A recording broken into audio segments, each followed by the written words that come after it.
So what's the official name of the organization here? Students for Justice in Palestine and Endowment Justice Collective.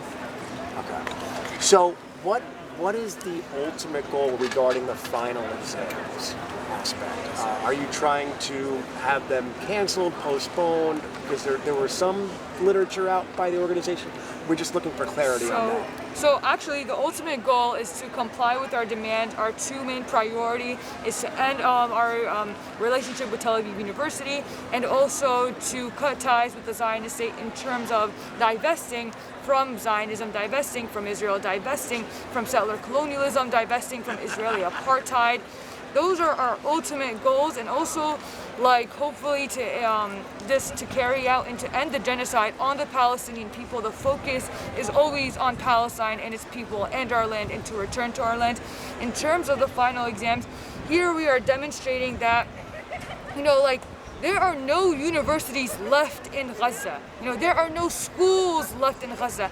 Why should we, Palestinian students, why should we, anyone with a conscience, continue business as usual when there is a genocide happening? Why should we continue as normal when literally nothing about the way the Rutgers administration, the Board of Governors, and President Holloway has treated us is normal?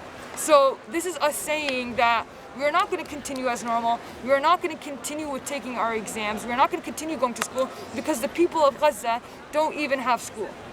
Are you also calling for professors to cancel finals as well? Yes, and we have an email template that students can write to their professors, and we highly implore professors with privilege, professors that are tenured, to join us, and we even have our Faculty for Justice in Palestine. So we actually have a lot of support, overwhelming support on campus, and our faculty some of them are here, and more of them are coming very soon. If you're against Rutgers in that respect, why are you still a student at Rutgers? Because it's not that we're against Rutgers, the university. We're against Rutgers, where our tuition money and the endowment fund, where a lot of alum and trustees donate, is going to perpetuate human rights violations and a genocide. That is the idea we are against. We stand with Rutgers, and we stand as students in Rutgers. And the education here is amazing. What we don't stand for is where the money in the endowment fund is heading, and we would rather have it going towards ethical companies, towards ethical things that don't contribute to genocide or any human rights violations by the United Nations. Right, but you're choosing to put your money into the university that you have the choice as well. Do you see what I'm saying? Yeah, but this is a public school, and so if we as students can make a change to better it, why shouldn't we? We attend it, and it is our tuition money, and so if we can make Rutgers a better place for future students, we might as well do that. And for the students who have said, we don't feel safe, or now my class has been canceled, or exams have been canceled, there seems to be a lot of frustration on both sides here. How would you assess the campus environment this school year?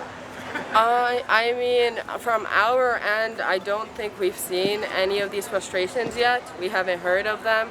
We haven't seen them. We have a lot of students in support with us. We have a lot of faculty in support with us. We have a lot of staff in support with us, because we all want justice, and that's our main goal.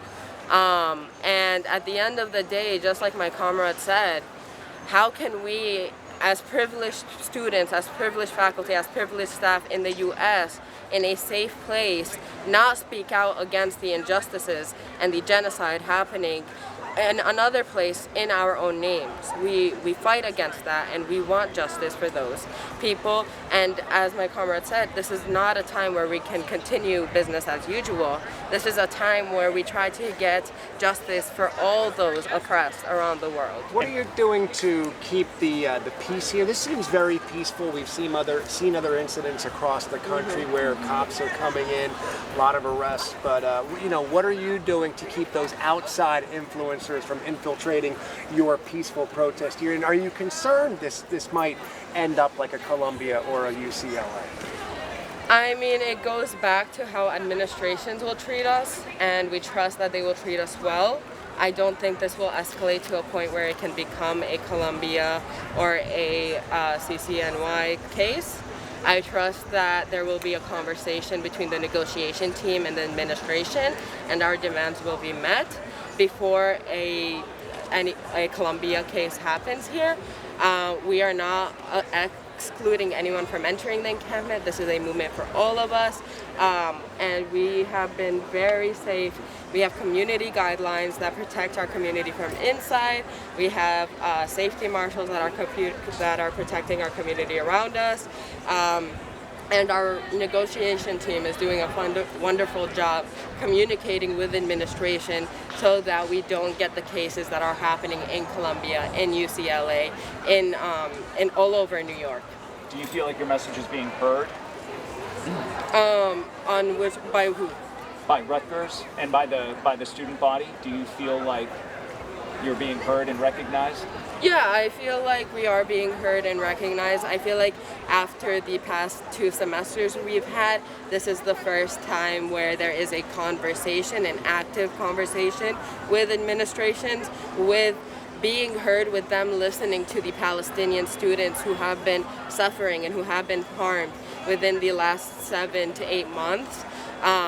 And I feel like we have every day new students coming to join us, new students asking us, what is this? Why are we doing this? And coming to join the encampment and listening into what we're doing and learning. This encampment is a place for us to fight for justice, but also to educate people who are new to everything and who want to understand why this is the work we're doing. And with admin, this is the first time where we feel like they are open to listening to us and hearing the words that we have to say and listening to the harm that we have felt as students here. And So at the end of the day, what happens if you don't get your way?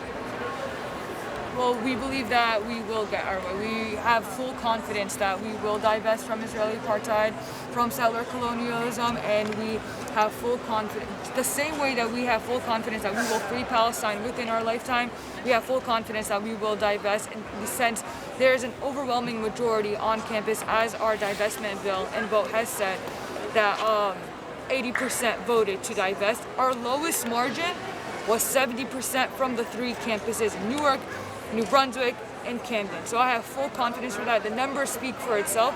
I just also want to go back to like an interesting question, like why don't we just leave Rutgers? It goes back to my Palestinian values that I will not leave this encampment the same way that my family in Gaza do not leave their homes.